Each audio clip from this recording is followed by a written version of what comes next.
Good morning. I want to welcome everyone to the Wednesday, September 1, 2021 briefing and brief out regarding Hurricane Ida. As we all know, Hurricane Ida has left our state, but since the last time we spoke, it is now in eastern Kentucky, and as I appreciate it, we're probably looking at continued significant rainfall and flooding activities in the upper Midwest part of our country and moving on perhaps even into the Washington, D.C. area. At this time, I want to just commend our partnerships with the locals as well as our federal partners. We have a few very special guests today. We have Gail with us, who is the President and CEO of the American Red Cross. We have Administrator Criswell, who is the FEMA Administrator. We're very fortunate to have her here with us today. And of course, Mac behind me to my left is going to give you an update as well. This particular storm brought damage throughout our state. It's less in terms of severity on any one specific point, much more about the size and the scope of the storm and how the eye of the storm entered in our far southwest corner, exited our state in a far northeast corner, but yet damage was occurring throughout our state from the coastline all the way to the Tennessee state line.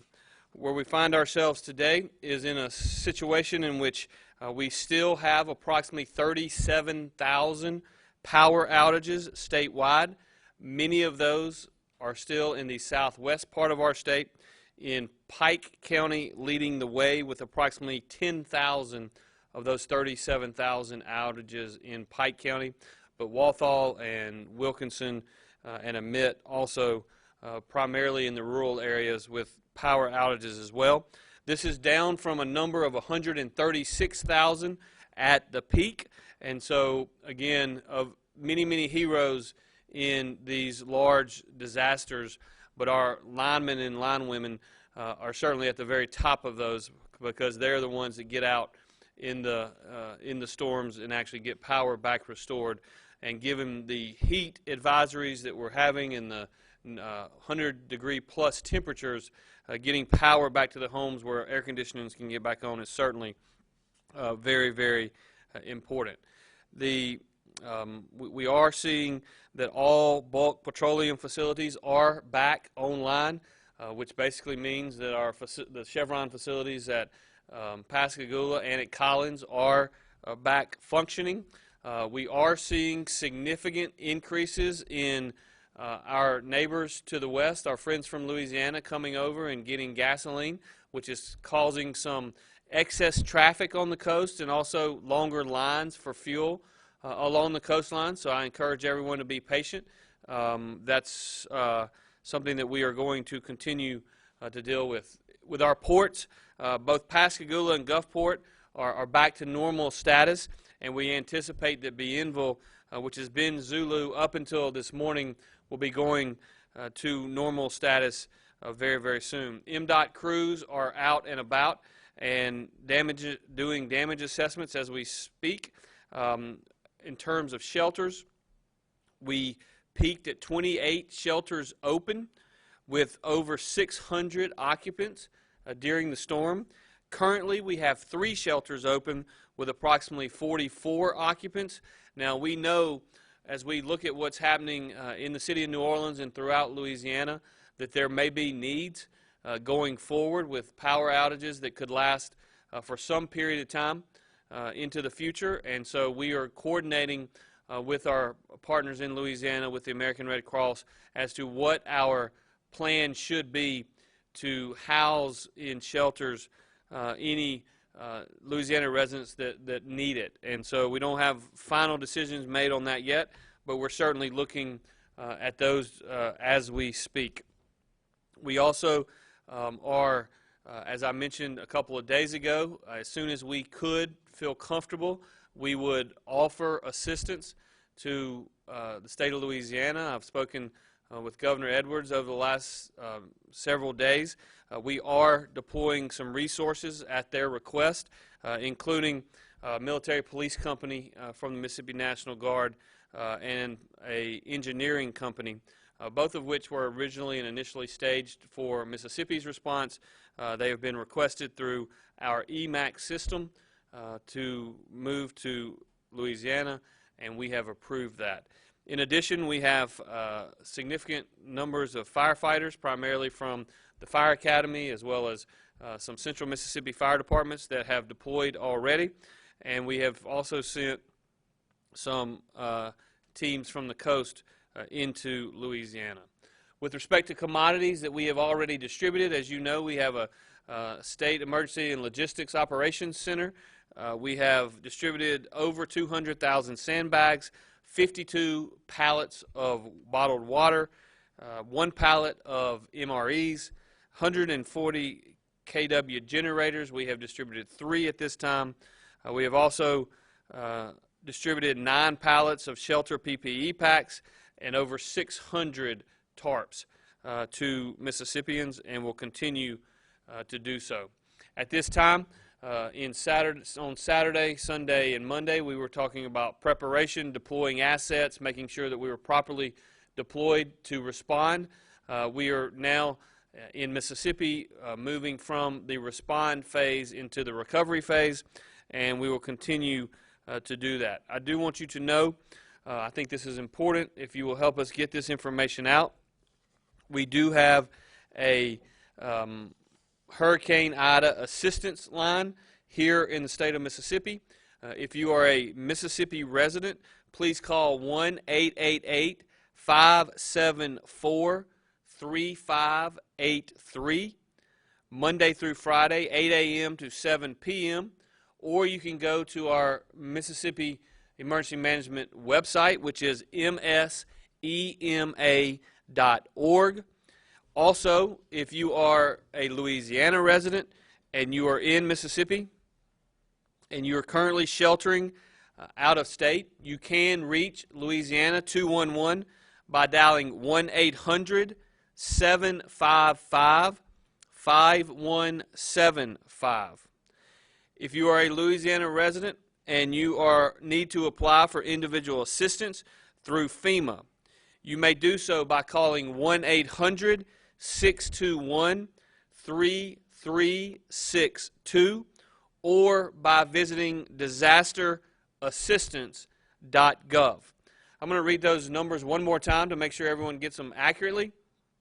If you are a Mississippi resident and you need assistance from Hurricane Ida, our number is 1-888-574-3583. If you are a Louisiana resident, you can reach Louisiana 211 by dialing 1-800-755-5175. If you are a Louisiana resident that needs to apply for individual assistance through FEMA, that number is 1-800-621-3362, or by visiting disasterassistance.gov. For as long as we have been dealing with the natural disasters that come our way, we have dealt with a federal agency at FEMA that recognizes that the Stafford Act calls for these disasters to be state managed, locally executed, and federally supported. And I'm here to tell all 3 million of my fellow Mississippians that in this particular disaster and those that have come before, our partners at the Federal Emergency Management Agency have done just that. They have been here to meet every request that we have had, and we sincerely appreciate their teamwork and their assistance as we navigate through this. I have said before, and I will say again, I believe in my heart that Mississippi has the best emergency management agency in America. Every one of these men and women that work here and all of our sister agencies throughout state government make me proud to be a Mississippian because they step up. There is no such thing as Monday through Friday, 9 to 4. These jobs are literally 24 hours a day, 7 days a week. Many of these same people that we met with earlier this morning were here on Saturday all day. They were here on Sunday all day. And they just do yeoman's work, and I'm proud to call them fellow Mississippians. We do have a special guest here today in Administrator Criswell, who runs all of FEMA, and I'm going to again thank her for being here and turn the floor to her. Madam Administrator. Thank you very much, Governor. Good morning, everybody. First, on behalf of the President, I just want to say that my heart goes out to the families who have lost loved ones in George County earlier. And I want to thank the first responders. I know that you've had a lot on your plates as of late, and responding to Hurricane Ida just added one more thing. But as a former first responder myself, I know how hard you try to make sure that you're doing everything you can to protect those that are in harm's way. And for this instance, whether that was a road collapse in George County, the flooding in Moss Point, or the tornado in Pearl River County, you know, your dedication and your commitment is well received and appreciated by everybody.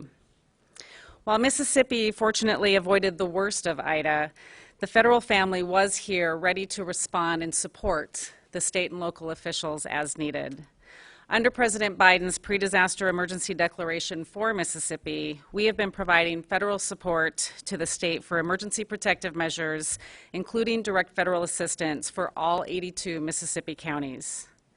We have been working very closely with MEMA as well as our federal partners and pre-positioned life-saving search and rescue assets, ambulances, and temporary power restoration teams in Mississippi counties.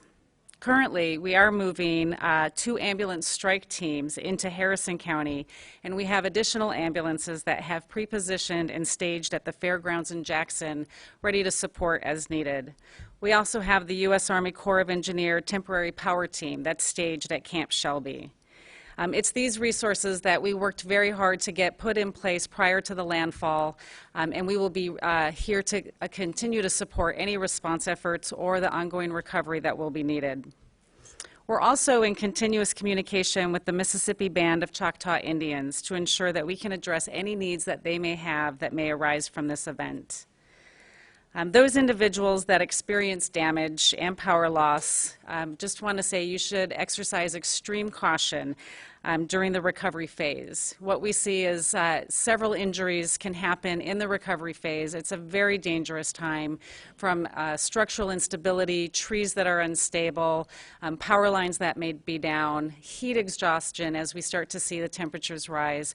Please take extra caution to make sure that you're taking care. I'm going to also like to encourage everyone, and what I see across the country is that neighbors helping neighbors. It's always amazing to me how communities bond together, they get out and they look after their neighbors to make sure that they are safe and they have what they need as we begin this recovery. I would like to point out that today marks the start of National Preparedness Month, and so with this storm now passing through, we see several other disturbances in the Atlantic, and we are still in the peak of hurricane season.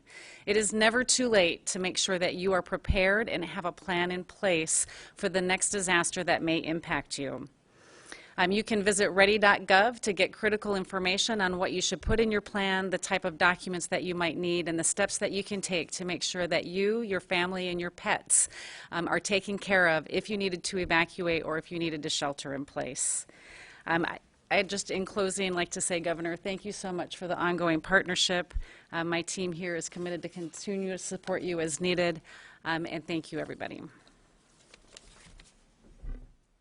Thank you, Administrator Criswell. And at this time, I'm going to turn it over to Mac for an update from Mississippi's Emergency Management Agency.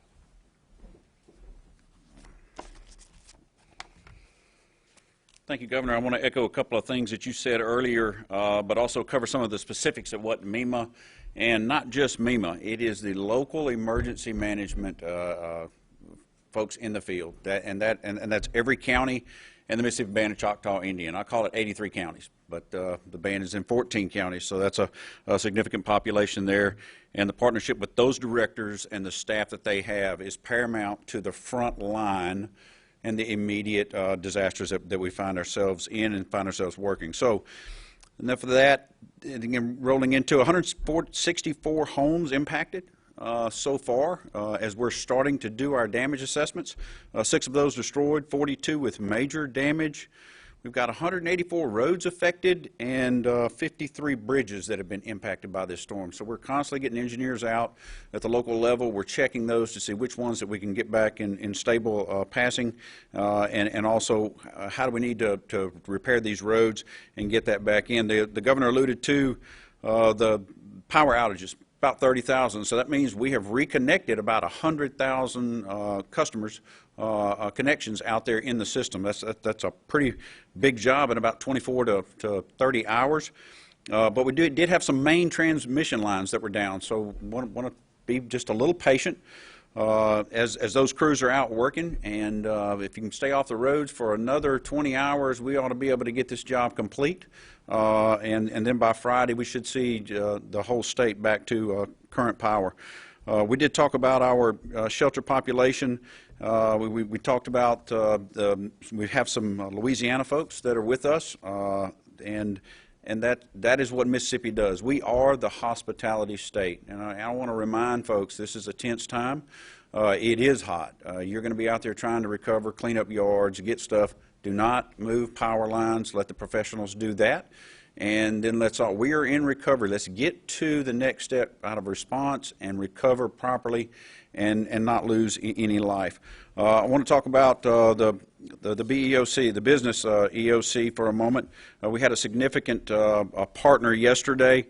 I want to give a very good shout out to the Southern Beverage Company. They provided from Anheuser-Busch the entire 18-wheeler load of water about 2 o'clock yesterday. Been coordinating that through the governor's office, and it made it to us yesterday at 2, and we had it distributed at 6 o'clock in Wilkerson County. And ICE as well. And that's going to continue. Those counties, as you look at them in the lower part of the state, we border with Louisiana, that is some of my heavier impacted areas as far as power outages this time. We have other areas that it's roads, bridges, and the infrastructure there. So let's be mindful of that. We're distributing water, food, and ice as necessary today to those counties that have been impacted, working with those local emergency management directors, as well as representatives from the states that have been calling me. So we're out there. We're going to be here. We are not done by any means. Recovery is the longer phase. Preparation and response are two of the most important things we did, Administrator, with your team and with the governor's direction and the Highway Patrol, MDOT, you name it, the Department of Corrections, some of their teams that come out and help us during this, the federal and the state response to assist the local emergency managers when they need it. They are robust, though. They have the supplies and they're ready, but when needed, we step in. Last thing I want to talk about, I've got some priorities. The governor and I discussed them, and our priorities right now are displaced citizens, those without power. We want to get the restoration there, and fuel. If we can accomplish those three missions over the next few days, Mississippi is going to come out of this very, very well. Governor, that's all I have at this time. Thank you, Mac and Administrator Criswell. At this time, I'll open the floor to questions. Scott. Governor, where do we stand in obviously the beginning stages of getting federal assistance and storm assistance to people who are hoping to get a hand up out of the storm? Well, we are certainly having those conversations. It was very helpful that the President approved our pre-landfall declaration. I want to, again, that gave us the ability to pre-position assets prior to landfall of the storm. And when I talk about pre-positioning assets, it's everything from people and search and rescue teams to commodities. And so that's when I talk about all of the water and MREs that have been distributed in those affected counties. That is because we were properly able to position both individuals and those commodities so we could get those resources out very, very quickly.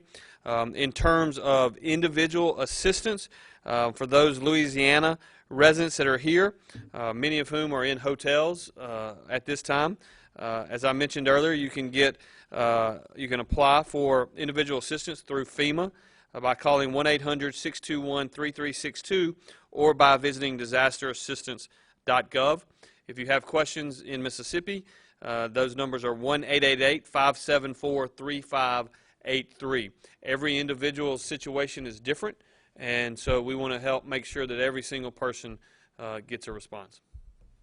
Courtney. Governor, can any of you speak to these kind of longer-term impacts, the degradation of things? For instance, George County and the situation there happened well after landfall, certainly after the power situation is continuing. And so maybe people are wondering, well, why is the FEMA administrator in Mississippi? It didn't look nearly as bad as Louisiana. Well, obviously the FEMA administrator, I believe, was in Louisiana yesterday. But the fact is, this particular storm, the biggest challenge in the preparation phase for us is the recognition that this was a very large storm. And as I was showing Administrator Criswell on the map, when we had the failure on Highway 26 in George County, the eye of the storm was somewhere around Oxford.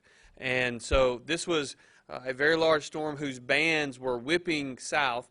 In that particular case, it appears that we had a situation in which the culvert was just not able to take the amount of water that was there, because if you look at the pictures, which I started seeing at 4:30 a.m. yesterday morning, if you look at the pictures, it looks like a bridge was washed out.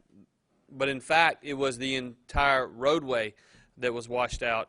And I'll reiterate what the administrator said. Our heart goes out to those individuals that have been affected by that, the automobile accidents that occurred, the 2 fatalities that are confirmed, the individuals and their that are currently in the hospital with very severe injuries.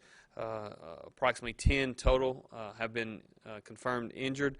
We're praying for them and their families, but it is something that we've got to continue to watch. When you get up to 12 inches of rain, as we saw in that coastal region in a very short period of time, rain, an inch or two of rain by itself has somewhat of a relatively small impact, but when you get 12 inches over a very short period of time, just with flooding and other avenues, it's really, really challenging. In terms of the response, I'm going to ask Mac to come up and speak just a little bit to the various things that we're doing in terms of the response at this time.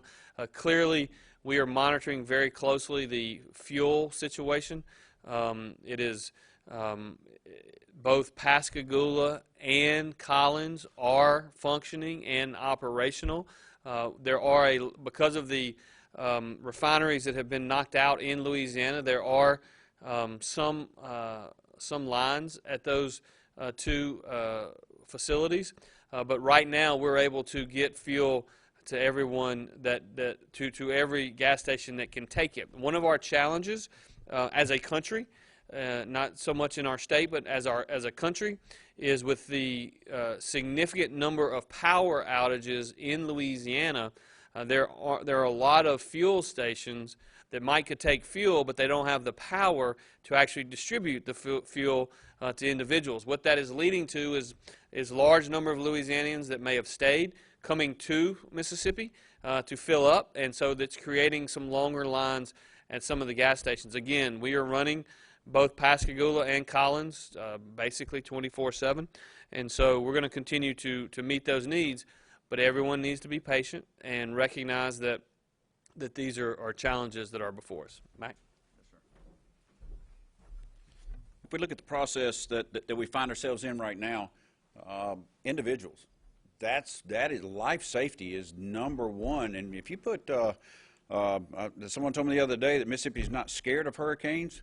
They're scared of being without power in 100-degree heat and 90% humidity. So that is going to affect our elderly population, and that's something we be very cognizant about.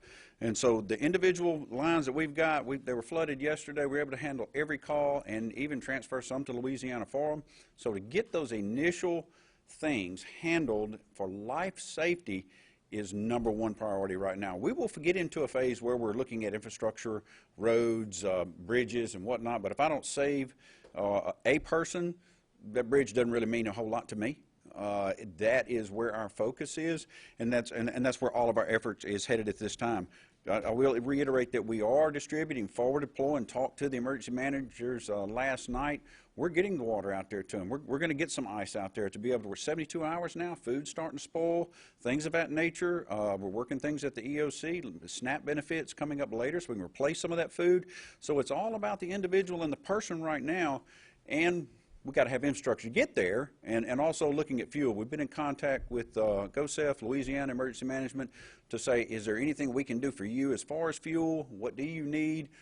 They've got a lot coming, and the main thrust that I want to tell people, Mississippi wants to help, and we are good at it, but also you can get too much help at one time. We're doing emergency management assistance compact. In other words, probably every firefighter in the state of Mississippi is upset because they want to go. And I get that. I've been there. I've been in Katrina, but I've also been the person that had to receive 10,000 people coming into Mississippi to help, and, well, where are they going to stay? How am I going to feed them? How am I going to take care of them for the next 72 hours when I've got jobs to do? So Louisiana's got, Texas is trying to push to them. We're trying to push to them. All of the Southeastern Conference of Disasters states that I call them where we are, slow up just a little bit. Let's do this in an organized manner. We're going to need help to funnel through and be there for the next 60, 90 days. So there's going to be a long request. Be patient. You're going to get there. You're going to be able to do great things, and to find that one home and that one residence that didn't get help initially, that's what we want to do. But let's do it organized. Let's call ahead. Let's go the hub program on the coast, Gulf Coast Hub. Volunteer if you want to, the United Way and others, and let's do it very organized. Don't overwhelm the system, because every responder on the road is another vehicle person on the road as well. So we've got a timing factor here. Louisiana, they've got a great grasp on it, but let's be cognizant that they need help in the short, medium, and long term. Thank you. Just one point I'd like to make, particularly if you're in southwest Mississippi, where the bulk of the power outages remain. If you really want to help us, sit down, think about that elderly neighbor that you may have, and just ride over and check on him or her. Just make sure that they are okay, make sure they have water, because that's the one thing that is certainly concerning right now is the potential for those without power that are elderly, that maybe are shut-ins, without power in this heat, what that could potentially do. So that's an area, and we in Mississippi are really good at this. We know who lives where, and we know who lives down a dirt road, and we know who may need help in a situation like this. We have extra law enforcement assets spread throughout southwest Mississippi. They're doing their job, but there's no way that we can move, say, a state trooper from Grenada into Wilkinson County and them know who all they need to check on. So we need your help. And so if you are in southwest Mississippi particularly, but really throughout the state, and you have some power outages in your region, check on that elderly neighbor, check on that person that may have special needs, check on your friends. That's the best way you can be helpful right now to make sure we limit any secondary effects from the storm. Yes, ma'am. Governor, overall, how many injuries, deaths, rescues did we see? And I know that obviously hospitals are battling COVID-19 patients. Is there going to be any extra assistance in hospitals to help out separate? Yeah, so I'll answer your last question first. As you know, we secured help from a large number of sources in terms of increased personnel in our hospitals.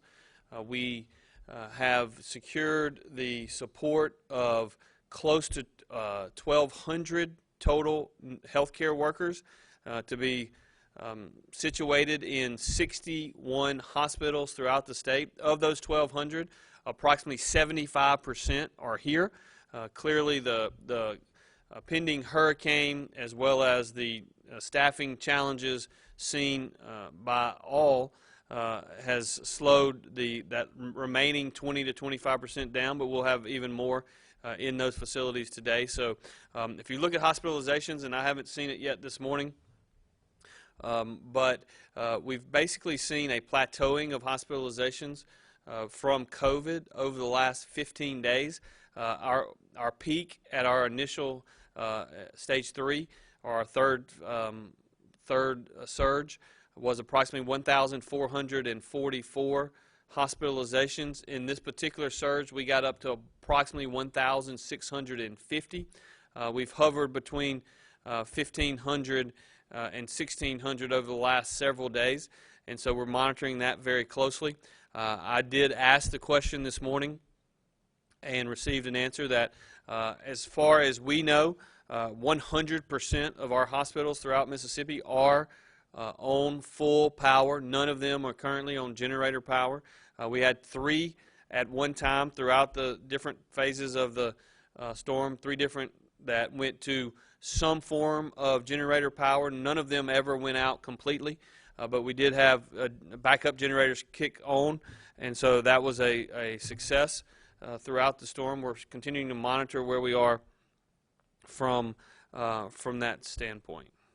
And what was your first question again? Overall, how many injuries, deaths, and rescues did we see? So at this time, we are reporting 2 fatalities, 10 injuries, 3 of which are critical. Each of those were from the very unfortunate washout of Highway 26 in George County. We have 20 confirmed water rescues that were conducted statewide, and we believe we probably, as the data continues to come in, that will end up closer to 40 than to 20.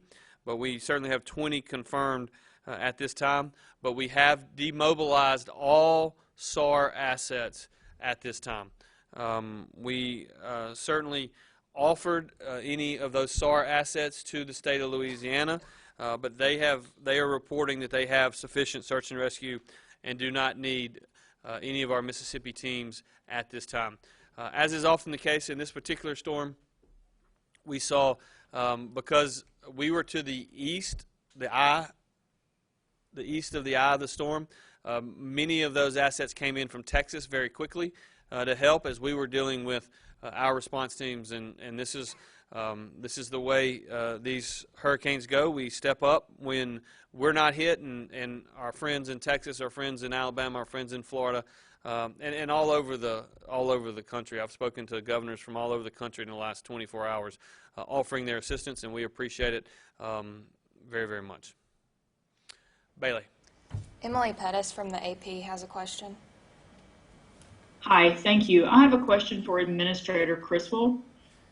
This is in regard to hard-hit areas in Louisiana. How is FEMA helping to get food and water distributed to the hardest-hit communities? Thank you for that question. The state is setting up points of distribution across the state in the hardest-hit communities. We pre-position food and water in our staging areas ahead of the storm, and we are now pushing that to the state's points of distribution as they identify where they need it most.